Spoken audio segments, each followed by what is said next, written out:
Good day to you in YouTube world. If you're checking out this video, I appreciate you taking the time to look at this. Just a little bit of tidbit information, advice I'd give you on how to insulate the inside of your Sojag Everest Series 10x12 shed.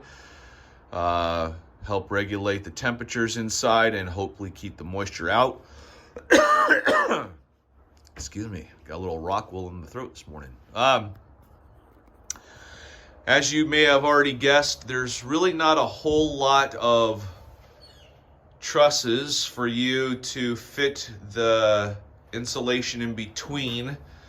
And as you can tell, I've added just a little bit of spray foam into gaps and cracks here.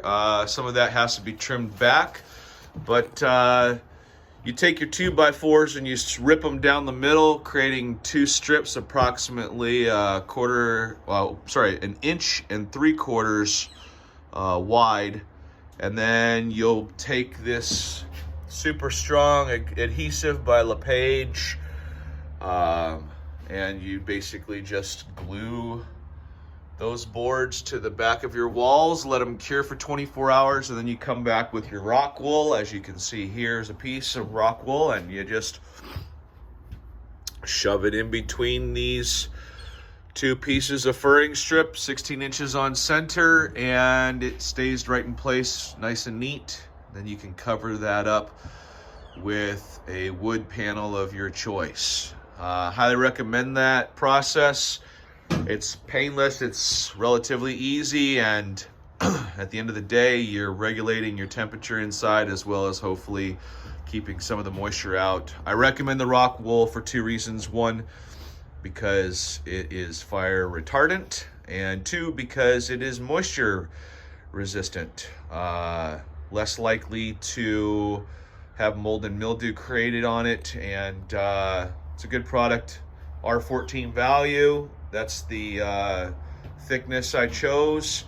And when you get ready to do the roof panels, I recommend gluing some sort of plastic cover between the roof pan and your insulation, just because the roof tends to condense more moisture to the inside when the temperatures are different from inside to outside, and that plastic will help reduce the amount of moisture that this insulation tends to absorb. So that's my tidbit for this particular project. Please like and subscribe if you happen to be interested in learning some more tidbits and information that I'd like to share with you, and hope you have a good day. Cheers.